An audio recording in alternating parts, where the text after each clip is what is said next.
Yo soy Ramta, el Ram. En el lenguaje antiguo de mis tiempos significa, el Dios. Soy el Ram del pueblo hindú, puesto que fui el primer hombre nacido del vientre de la mujer y de los genitales del hombre que ascendió de este plano. Aprendí a ascender, no por las enseñanzas de ningún hombre, sino a través de una comprensión innata del Dios que vive en todas las cosas. Fui también un hombre que odió y despreció, que mató, conquistó y reinó, hasta el momento de mi iluminación. Fui el primer conquistador que conoció este plano. Comencé una marcha que duró 63 años, y conquisté 3/4 partes del mundo conocido. Pero mi mayor conquista fue la de mí mismo, aceptar mi propia existencia. Cuando aprendí a amarme y abrazar la totalidad de la vida, ascendí con el viento a la eternidad. Ascendí delante de mi gente en el noroeste del monte llamado Indes. Mi gente, que eran más de 2 millones, era una mezcla de lémures, los pueblos de Lonia, más tarde llamada Macedonia, y las tribus que escaparon de Atlantie, la tierra que tú llamas Atlántida. El linaje de mi gente forma hoy en día la población de India, Tíbet, Nepal y el sur de Mongolia. Solo viví una vez en este plano, hace 35.000 años según tu cómputo del tiempo. Nací en la ignorancia y desesperación de un pueblo desafortunado, peregrinos de la tierra llamada Lemurie que vivían en los barrios bajos de Onaí, la ciudad portuaria más grande de Atlantie en su hemisferio sur. Llegué a Atlantie durante los llamados últimos 100 años, antes de que el continente se partiera y las grandes aguas cubrieran su tierra. En aquel tiempo, Atlantie era una civilización de gentes sumamente intelectuales, cuyas dotes para el conocimiento científico eran soberbias. Su ciencia sobrepasaba incluso la que encuentras hoy en día en tu comunidad científica, ya que los atlantes habían comenzado a entender y a utilizar los principios de la luz. Sabían cómo transformar la luz en energía pura mediante lo que tú llamas láser. Incluso tenían naves espaciales que viajaban sobre la luz, una ciencia que obtuvieron gracias a la intercomunicación con entidades de otros sistemas estelares. Aunque sus naves eran muy primitivas, eran sin embargo móviles y aerotransportables. Por su gran dedicación a la tecnología los atlantes adoraban el intelecto. Y así, la ciencia intelectual se convirtió en su religión. Los lémures eran bastante distintos. Su sistema social se basaba en la comunicación a través del pensamiento. No conocían los avances de la tecnología, pero poseían un gran entendimiento espiritual, pues mis ancestros fueron grandes en su comprensión de los valores invisibles. Ellos adoraban y veneraban aquello que está más allá de la luna y las estrellas. Amaban una esencia que no podía ser identificada, un poder al que llamaban el Dios desconocido. Como los lémures adoraban solo a este Dios, los atlantes los despreciaban, ya que ellos despreciaban cualquier cosa que no fuera progresiva. En los días del Ram, cuando yo era un niño, la vida era muy ardua e indigente. En aquel tiempo, Atlantie ya había perdido su tecnología, ya que sus centros científicos en el norte habían sido destruidos. En sus experimentos con los viajes a través de la luz, los atlantes habían perforado la capa de nubes que entonces rodeaba vuestro planeta, como la que hoy rodea a Venus. Al perforar la estratosfera se produjeron grandes diluvios y luego un congelamiento que sumergió la mayor parte de Lemurie y el norte de Atlantie bajo grandes océanos. Por eso, las gentes de Lemurie y del norte de Atlantie emigraron a las regiones del sur. Una vez se perdió la tecnología del norte, la vida se volvió gradualmente primitiva en el sur. Durante los 100 años antes de que el continente se hundiera, las regiones del sur fueron una Atlantie primitiva que había degenerado bajo la opresión de tiranos, quienes la gobernaban no como una república, sino con leyes inquebrantables. En este gobierno de leyes inquebrantables los lémures eran considerados como el estiércol de la tierra, menos que los perros de la calle. Imagina cómo sería que te escupieran, que te orinaran encima, y que solo te permitieran lavarte con tus propias lágrimas. Imagina que los perros callejeros tuvieran más alimento que tú, quien muriendo de hambre buscas cualquier cosa para matar la agonía de tu estómago. En las calles de Onaí era habitual ver cómo abusaban de los niños y cómo golpeaban y violaban a las mujeres. Era común ver atlantes pasar por delante de un lémur muerto de hambre en el camino y taparse las narices con pañuelos de lino perfumados con jazmín y agua de rosas, ya que se nos consideraba criaturas maltrechas y malolientes. Éramos menos que nada, seres sin alma, el desperdicio del intelecto, porque no poseíamos el entendimiento científico de cosas tales como los gases o la luz. Como no teníamos una inclinación intelectual, nos convirtieron en esclavos para trabajar los campos. Fue en ese entonces cuando yo nací sobre este plano. Ese fue mi tiempo. ¿En qué sueño estaba viviendo? En la caída del hombre, en la arrogancia y la estupidez del intelecto. No culpé a mi madre por no saber yo quién fue mi padre.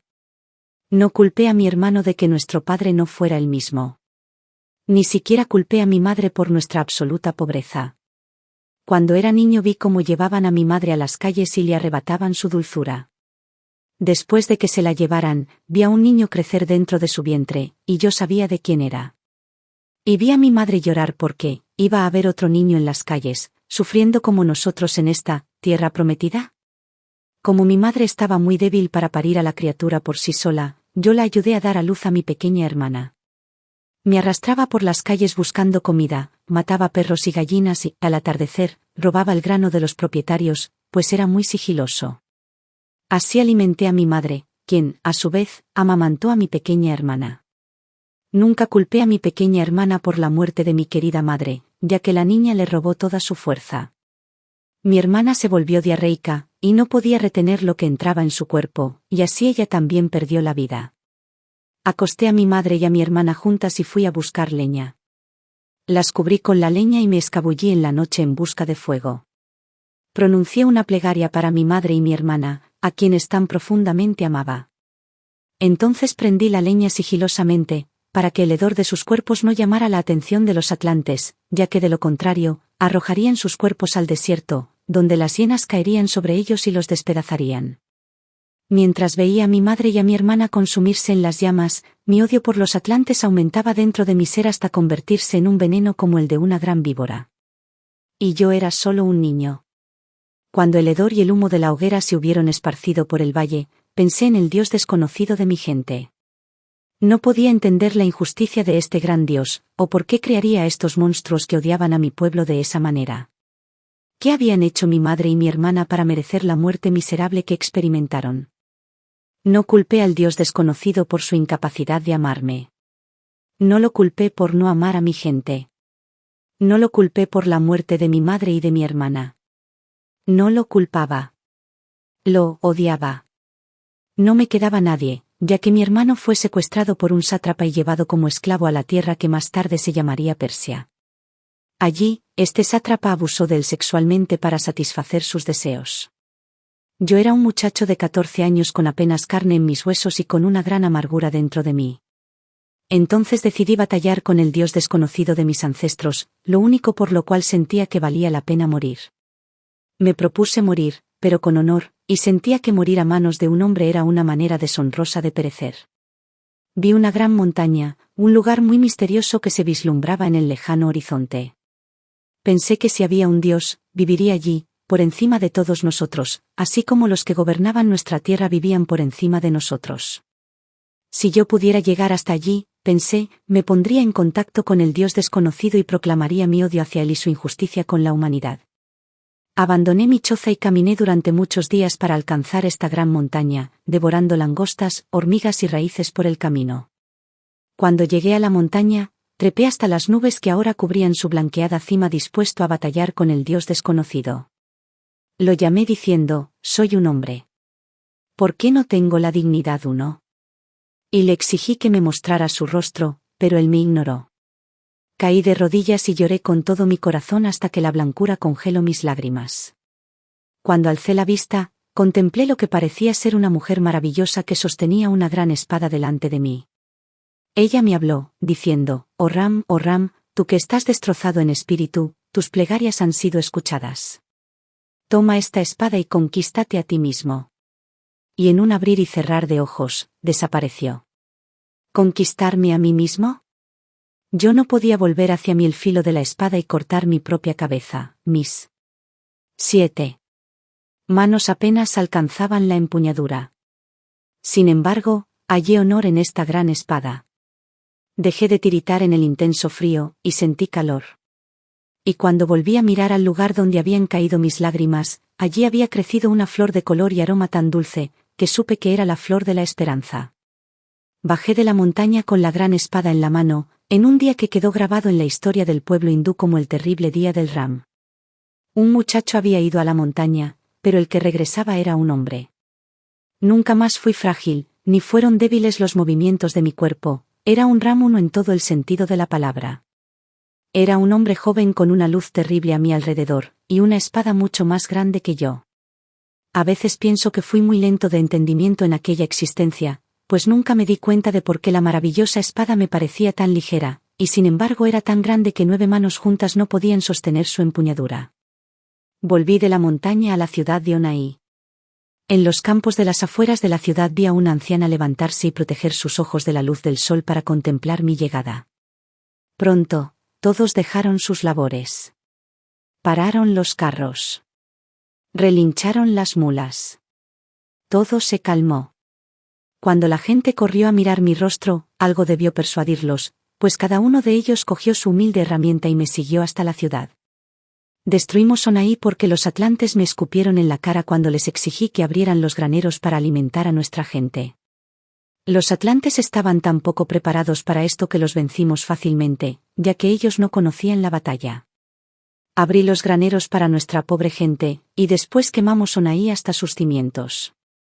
Nunca se me pasó por la cabeza el no ser capaz de hacerlo, ya que en aquel momento no me importaba vivir o morir, no me quedaba ya nada por lo que vivir. 1. NT, la palabra inglesa ram significa carnero. Cuando la masacre y el fuego hubieron terminado, una gran herida seguía dentro de mi ser, ya que mi odio no había quedado satisfecho. Huí de la gente para esconderme en las montañas, pero ellos me siguieron a pesar de que yo los maldecía, los escupía y les arrojaba piedras. Ram, ram, ram, ram, cantaban, con sus herramientas de campo y el grano amarrado en trapos, llevando manadas de cabras y ovejas delante de ellos. Les grité que me dejaran en paz y volvieran a sus casas, pero ellos aún me seguían, pues ya no tenían casa. Yo era su casa. Puesto que insistieron en seguirme a donde quiera que fuera, reuní a todas estas criaturas desalmadas de grupos diferentes y se convirtieron en mi ejército, mi pueblo. Eran realmente grandes personas, pero, ¿soldados? De ninguna manera. Más de ahí en adelante, el gran ejército del Ram se constituyó por sí mismo. Su número, al principio, era de casi 10.000. Desde ese momento fui una entidad obsesionada, un bárbaro que despreciaba la tiranía del hombre. Yo odiaba al hombre y luchaba enteramente en espera de la muerte. No tenía miedo de morir, como muchos de mis hombres, porque yo quería morir honorablemente. Nunca supe lo que es el miedo, solo conocí el odio. Para dirigir una carga siendo tú el que va al frente, sin nadie a tu alrededor, tienes que estar loco. La persona que es capaz de hacer esto está llena de un poderoso impulso llamado odio. Así, yo era un espectáculo buscando ser derribado por el más noble de mis enemigos, si tan solo ellos me hicieran ese honor. Y yo escogía a los más valiosos de mis oponentes para poner fin a mi vida. Pero, ¿sabes algo? Donde el miedo está ausente, está presente la conquista. De modo que me convertí en un gran conquistador. Antes de mi tiempo, no existían los conquistadores, solo los tiranos. Yo creé la guerra. Fui el primer conquistador que conoció este plano. Hasta entonces, no había existido ninguna facción en guerra contra la arrogancia de los atlantes. Ninguna. Yo la creé. En mi furia y hostilidad y mi deseo de ser noble con lo que sentía, me convertí en lo que llamarías una gran entidad. ¿Sabes lo que es un héroe? Yo fui uno, en verdad. El héroe defiende la vida y pone fin a las injusticias de la vida misma, sin darse cuenta de que al hacerlo está creando una nueva injusticia. Yo deseaba acabar con todas las formas de la tiranía, y lo hice, solo para convertirme en lo que yo más despreciaba. De ahí en adelante, fui impulsado por el afán de dar muerte a la tiranía y de hacer más respetable el color de mi piel. Y de todos los lugares que sitiamos y las batallas, todas las tierras que cruzamos y todas las gentes que liberamos por el camino, uno a uno, mi ejército creció, y grande fue la leyenda del Ram y su armada. Yo era un imbécil, un bárbaro, un bufón, una entidad ignorante y aclamada por su salvajismo, y durante los 10 primeros años de mi marcha hice la guerra a inocentes y me abrí paso arrasando e incendiando muchas tierras, hasta que fui atravesado por una enorme espada. Si la hubieran dejado dentro de mí habría sido mejor, pero la sacaron para asegurarse de que me desangraría hasta la muerte. Vi el río de la vida fluir de mi ser sobre un suelo de mármol blanco como la nieve que parecía perfecto, y vi que aquel río escarlata había encontrado una grieta. Mientras yacía en el frío suelo de mármol, viendo la sangre fluir de mi ser, vino una voz y me habló, diciendo, levántate, levántate. Alcé mi cabeza y apoyé las palmas de las manos. Después empecé a flexionar las rodillas. Mientras levantaba mi semblante para que mi cabeza estuviera firme y erecta, levanté mi pie izquierdo y lo estabilicé. Entonces, juntando toda mi fuerza, puse mi mano sobre mi rodilla, mi puño cubriendo mi herida, y me levanté. Al ponerme en pie, con la sangre brotando de mi boca, fluyendo por mis dedos y bajando hasta mis piernas, mis agresores, que ahora estaban seguros de que yo era inmortal, huyeron. Mis soldados sitiaron la ciudad y la arrasaron. Nunca olvidaría la voz que me hizo levantarme, que me salvó de la muerte. En los años que siguieron, busqué el rostro de aquella voz. 8. Me entregaron a la corte de las mujeres de mi ejército para que me cuidaran. Tuve que soportar las pócimas pestilentes de grasa de buitre que me ponían en el pecho. Tuve que obedecer sus órdenes y ser desvestido ante sus ojos. Ni siquiera podía orinar ni arrojar el excremento de mi ano en privado, todo lo tenía que hacer delante de ellas. ¡Qué experiencia más humillante! He proclamado hasta el día de hoy que aquella grasa de buitre no era para curarme, era tan espantosa que el respirarla me mantenía vivo. Durante el periodo de mi cura, gran parte de mi odio y mi orgullo sucumbieron ante la necesidad de sobrevivir. Mientras me recuperaba de mi horrorosa herida, y no pudiendo hacer otra cosa, empecé a contemplar todo lo que me rodeaba. Un día vi cómo una anciana se iba de este plano, aferrándose al lino que tejió toscamente para su hijo, quien había perecido mucho tiempo atrás. Vi a la mujer irse a la luz del sol del mediodía, y la vida se iba de su cuerpo en ahogados golpes de llanto.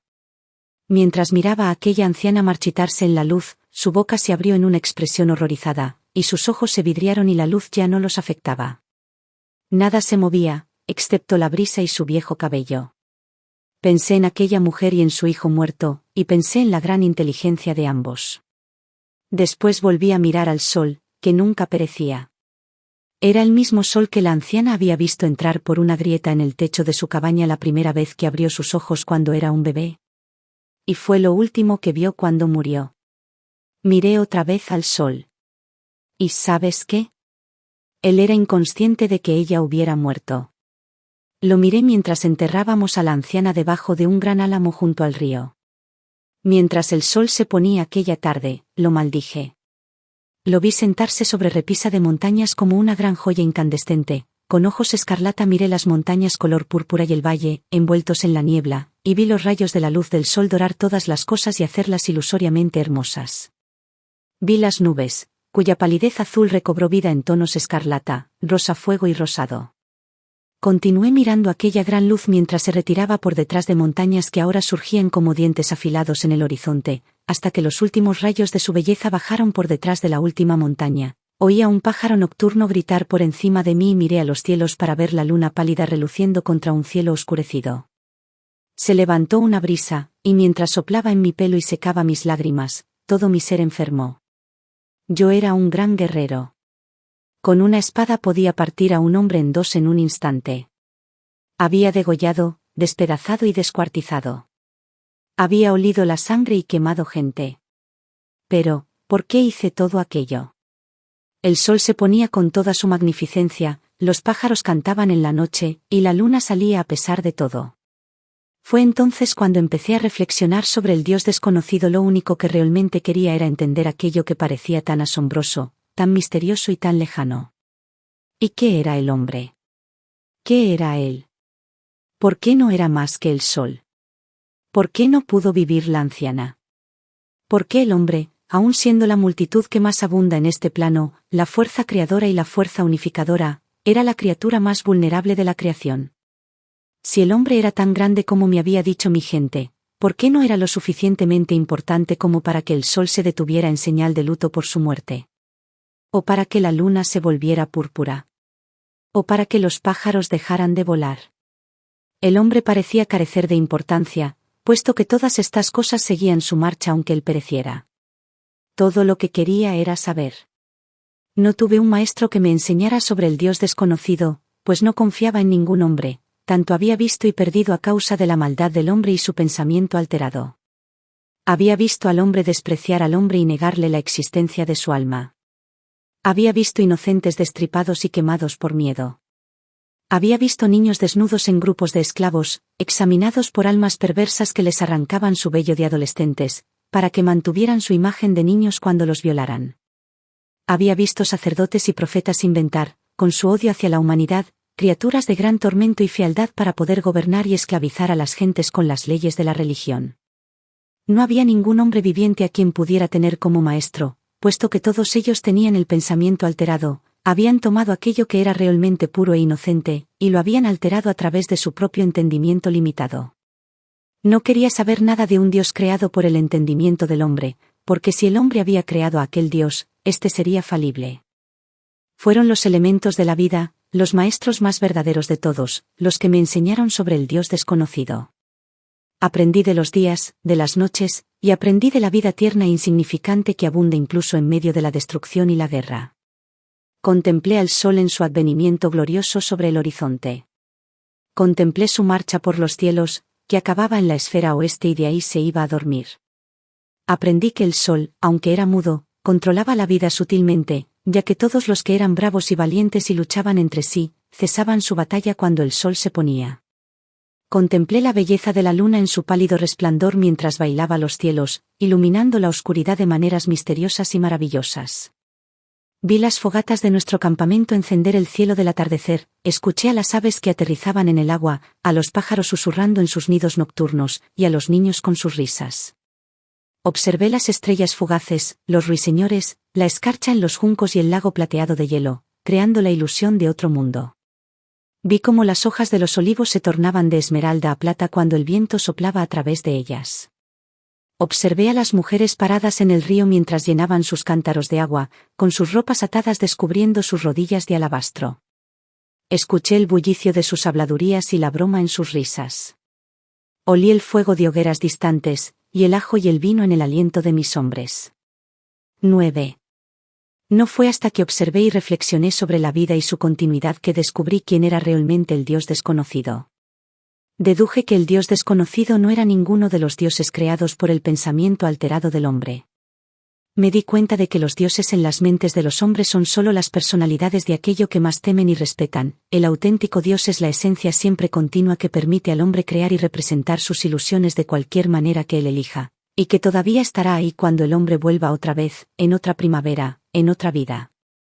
Me di cuenta de que es en el poder y la continuidad de la fuerza de la vida en donde el Dios desconocido yace realmente. ¿Quién era el Dios desconocido? Era yo, y los pájaros en su nido nocturno, la escarcha en los juncos, el rocío de la mañana y el cielo del atardecer. Era el sol y la luna, los niños y su risa, las rodillas de alabastro y el agua del río. Era el olor del ajo, el cuero y el metal. Me llevó mucho tiempo llegar a este entendimiento, sin embargo, había estado siempre ante mis ojos. El Dios desconocido no estaba más allá de la luna o del sol. Estaba a mi alrededor. Y con este nuevo nacimiento de la razón empecé a abrazar la vida, a apreciarla y a encontrar una razón para vivir. Había algo más que sangre y muerte y el hedor de la guerra, había vida, más de la que nunca habíamos percibido. Fue a través de este entendimiento que, en los años siguientes, yo llegaría a comprender que el hombre es lo más grandioso entre todas las cosas, y que la única razón por la que el sol sigue su curso mientras que el hombre muere, es porque el sol nunca contempla la muerte. Todo lo que él sabe, es ser. Cuando descubrí por medio de la contemplación, quién y qué era el Dios desconocido, no quise marchitarme y morir como lo hizo la anciana. Debe haber un medio, pensé, de vivir para siempre, como el sol.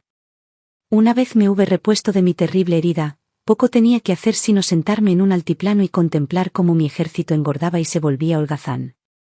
Un día, mientras miraba al horizonte para ver las siluetas vagas de montañas fantasmales y valles aún inexplorados, me pregunté cómo sería ser el Dios desconocido, el elemento de la vida.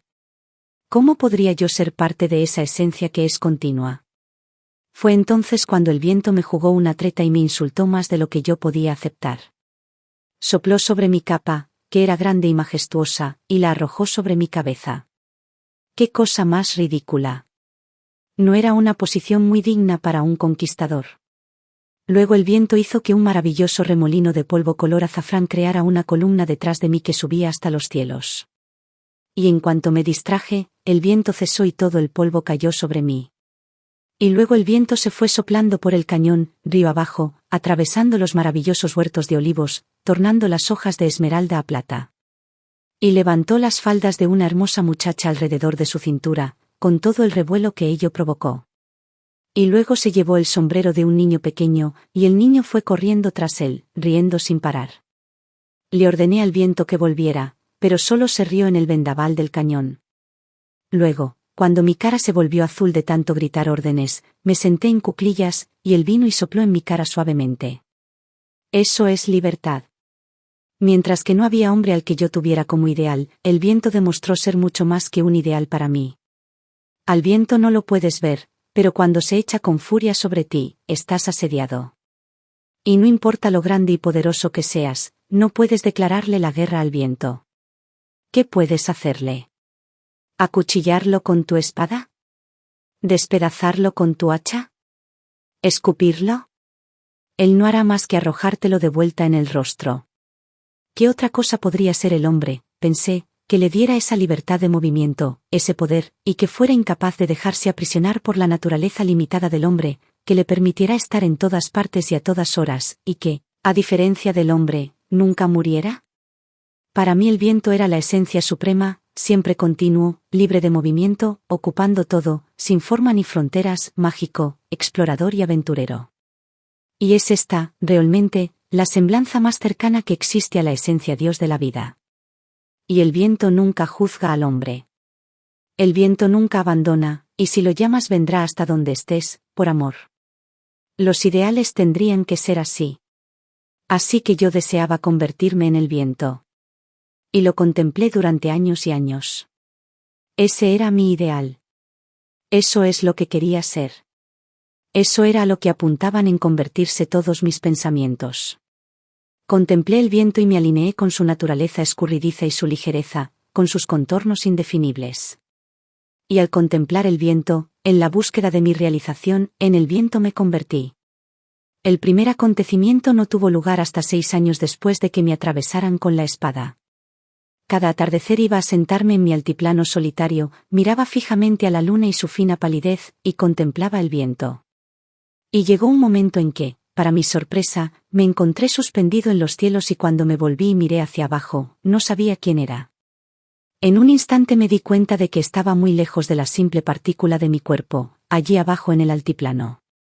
Cuando miré hacia abajo y me vi por encima de mi cuerpo, sentí miedo por primera vez desde que me atravesaron con la espada.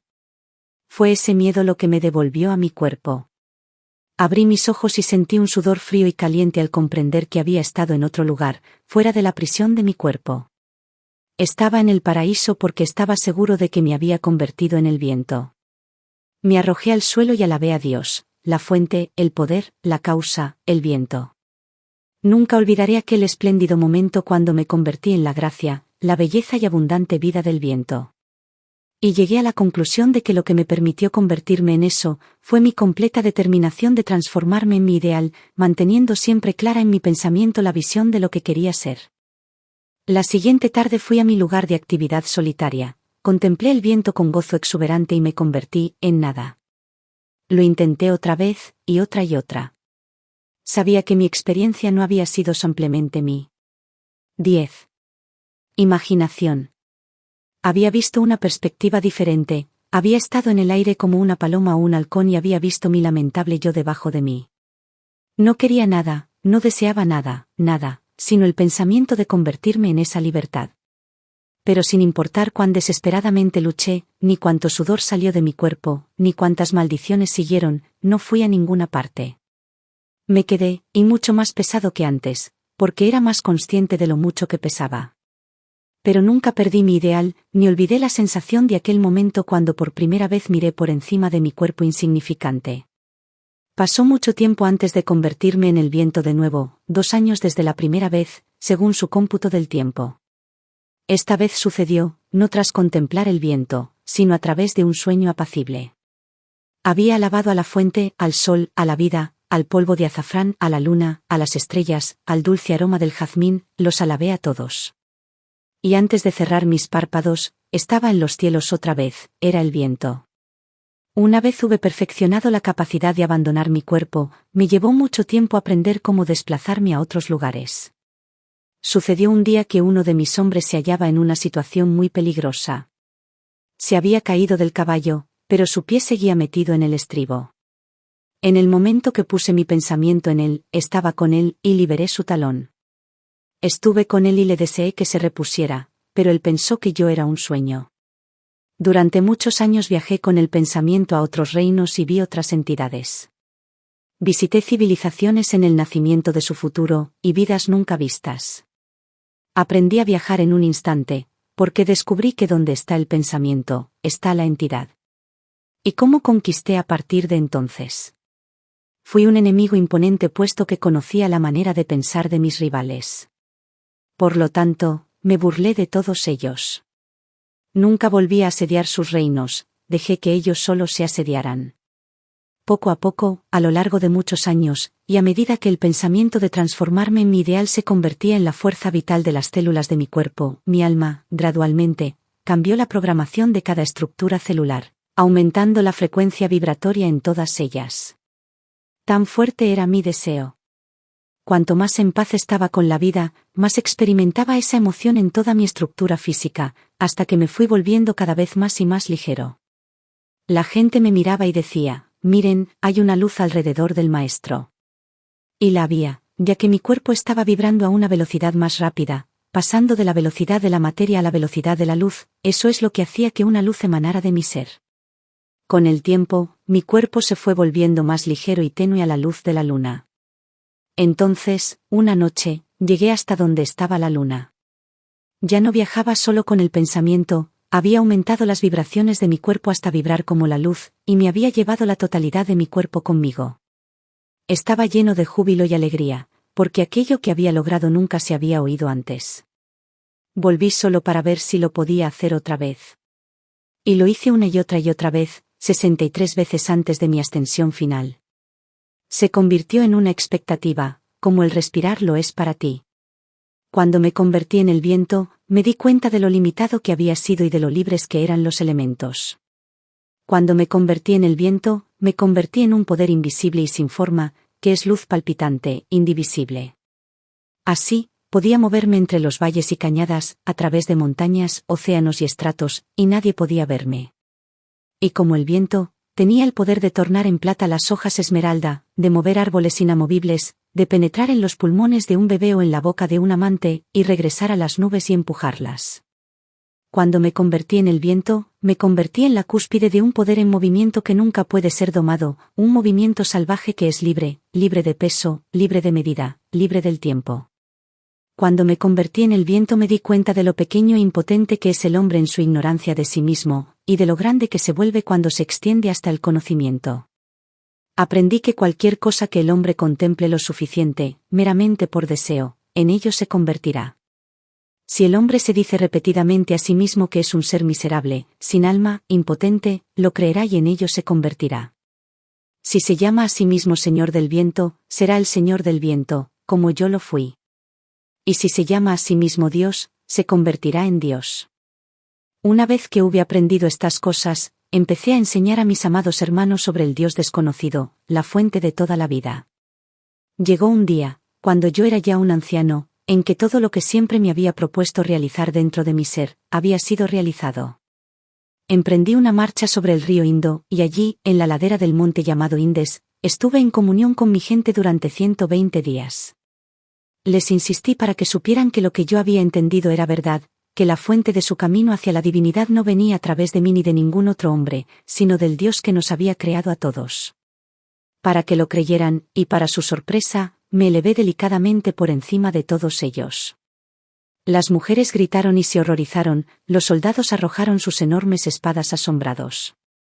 Los saludé y me despedí de todos ellos, y los alenté para que aprendieran como yo había aprendido, y llegaran a ser lo que yo había llegado a ser, cada cual a su manera. Aprendiendo a comprender los elementos de la vida, a los que yo encontraba más fuertes e inteligentes que el hombre, y que vivían en coexistencia pacífica al lado del hombre y a pesar de él, descubrí al Dios desconocido. Si le preguntas a un hombre, ¿cuál debe ser mi aspecto?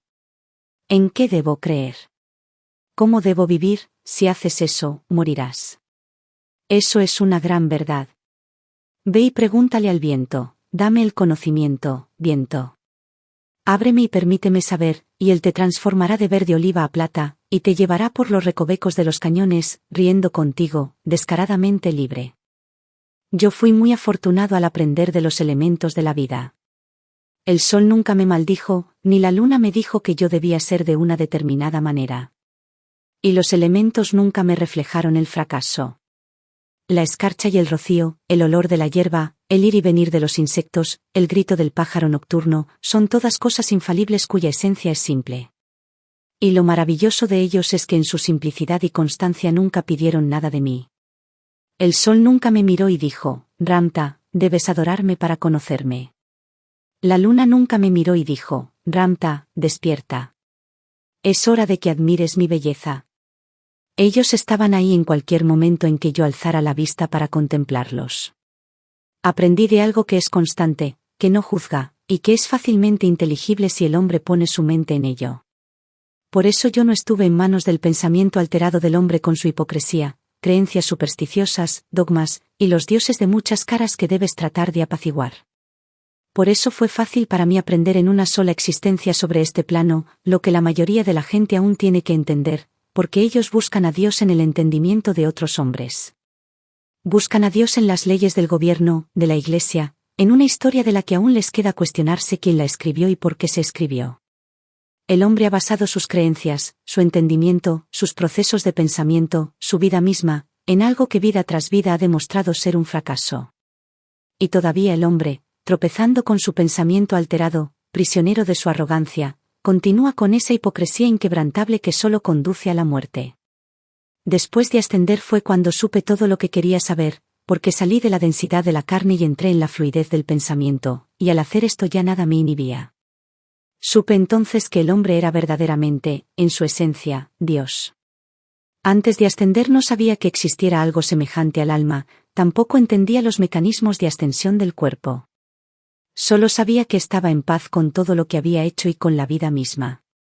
Ya no era un bárbaro ignorante, ansioso de batalla. Ya no me sentía rendido y fatigado. Abracé la vida y las maravillas que veía en los cielos, día tras día y noche tras noche. Esa fue mi vida. Aprendí a amarme a mí mismo cuando me comparé con algo grande y majestuoso. Mi vida se completó cuando tomé todo mi conocimiento y lo enfoqué sobre mí mismo. Fue entonces cuando la paz llegó, cuando comencé a saber más. Fue entonces cuando fui uno con el Dios desconocido. No fue en el viento en lo que me convertí, sino en el ideal que el viento representaba para mí.